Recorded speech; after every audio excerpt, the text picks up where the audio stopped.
Now, the latest about where LeBron is going.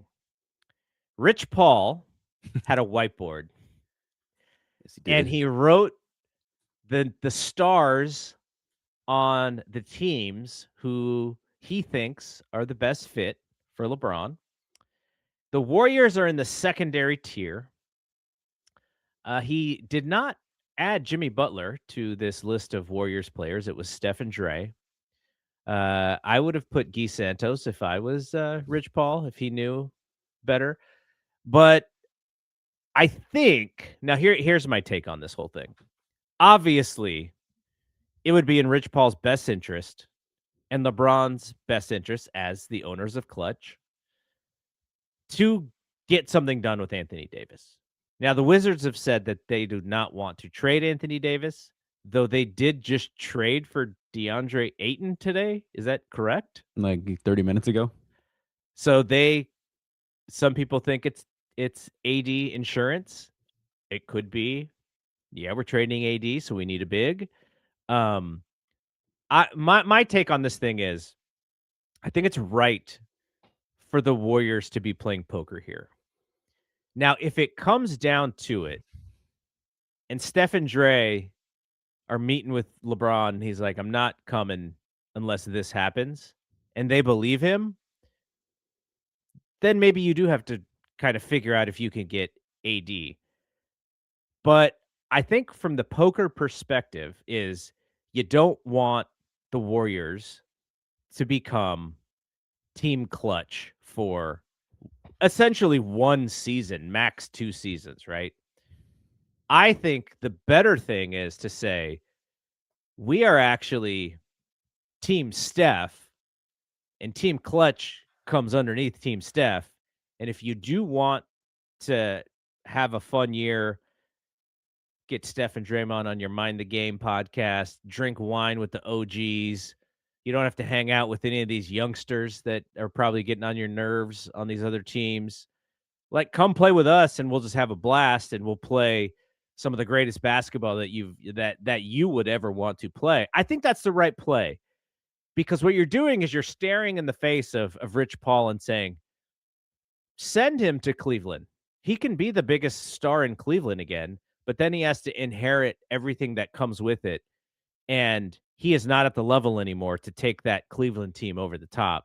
And then what does that say about Mitchell? And what does that say about Mobley? How are those guys going to take that? On the Warriors, there's no drama because he just falls underneath Steph as the top guy.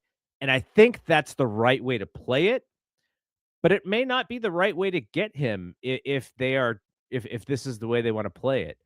So I know, just based on our conversations, that you would just rather see them get Davis and figure it all out. But are you worried a little bit about kind of how this becomes Clutch West?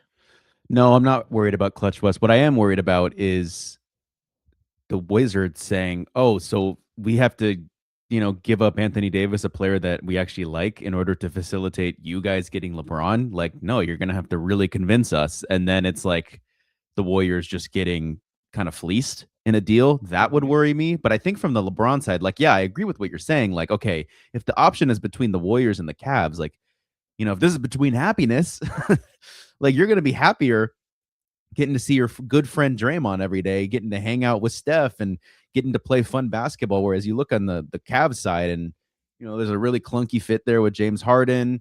There's that how do their stars feel? How does Donovan Mitchell feel? Like, he is their guy. Like, he's going to be giving up some stuff, and Mhm. they have kind of been missing a few pieces, and I don't think LeBron is necessarily one of them, but you don't say no to LeBron. But I think from the LeBron and Rich Paul side, it's like, okay, so if I'm LeBron James, I will be taking, a big pay cut, and I'm not going to take a big pay cut unless you guys do this thing for, go get Anthony Davis.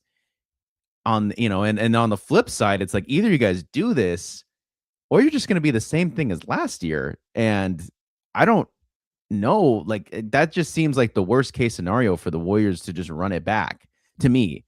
I know that we haven't really seen what the Porzingis and Jimmy fit, but like it's like I would just rather see LeBron, Steph, Anthony Davis, and Draymond.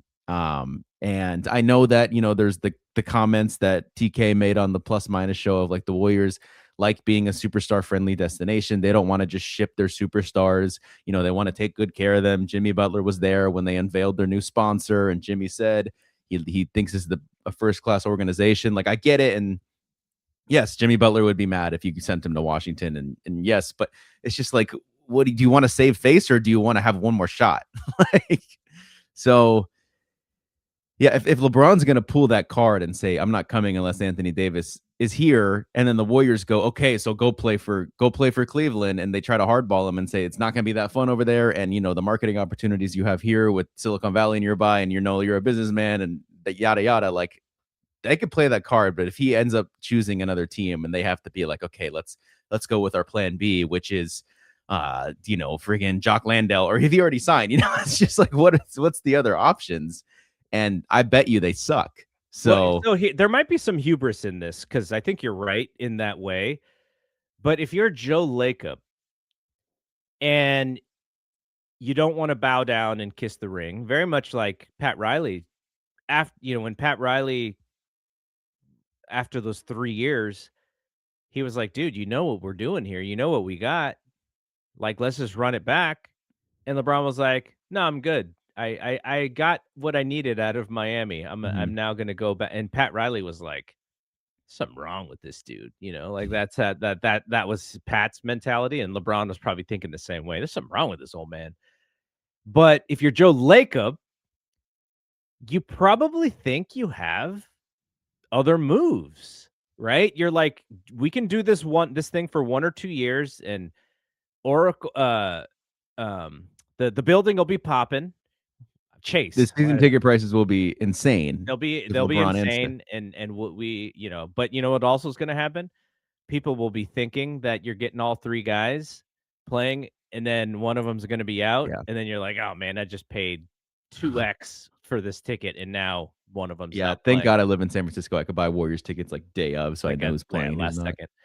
So, but if you're Joe, you're probably thinking like, okay, if LeBron doesn't come, we have this other thing where we could possibly trade for Trey Murphy. We have this other thing where we could go get somebody else. Like, why weren't they in on the Jaylen Brown thing? Like, come on. Blows Like, my mind. 2 first-round picks. That's all it took to get that guy. and I get, maybe it's Paul George versus Jimmy Butler, or maybe they just thought like Jaylen Brown is great, but we're chasing this other thing. Like, I don't know. It'd be interesting to hear.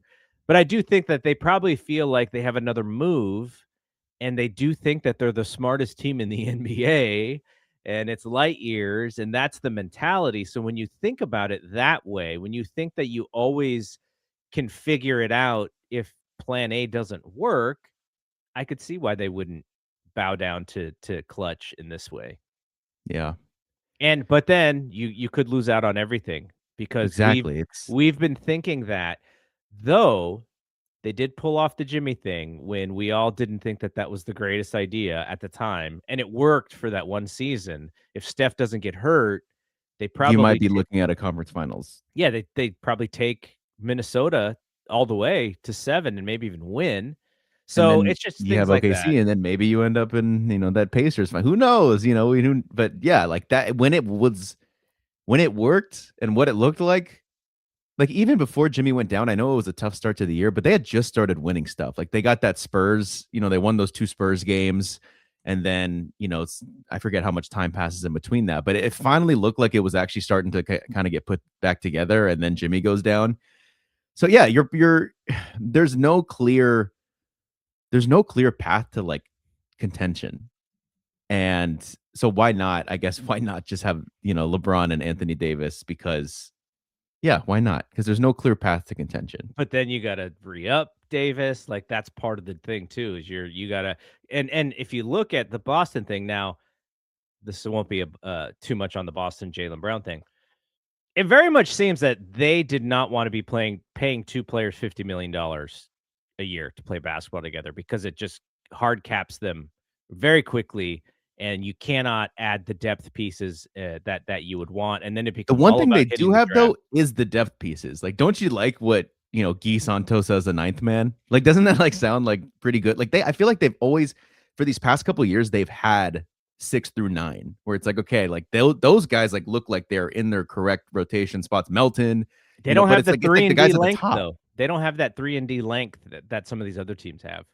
Right, right. It's like the starter rotation players. Like they don't have a Jaden McDaniels. They don't have, that player, but they have, we should look at, but I mean, like they look like they're a deep team with Horford as the 10th man or something like that. It sounds on paper like a deep team, but they were missing like more of the guys at the top. Like after, Steph, it's like, and Steph and Jimmy, it's like, well, we're missing that. Like Moses Moody was supposed to be like Jaden McDaniels. Don't get me wrong. He was, he's been good, but now he's out for a long time and he Yeah, he didn't may not maybe, even play this year. yeah. Um, so we'll be. Are we going to SAC on Sunday? What's the deal? I don't know yet because now Mexico's playing England and Oh, I'm like so tapped in right now and I don't know yet. I don't know what I want to choose. yeah, it's fine if we don't go to SAC on Sunday.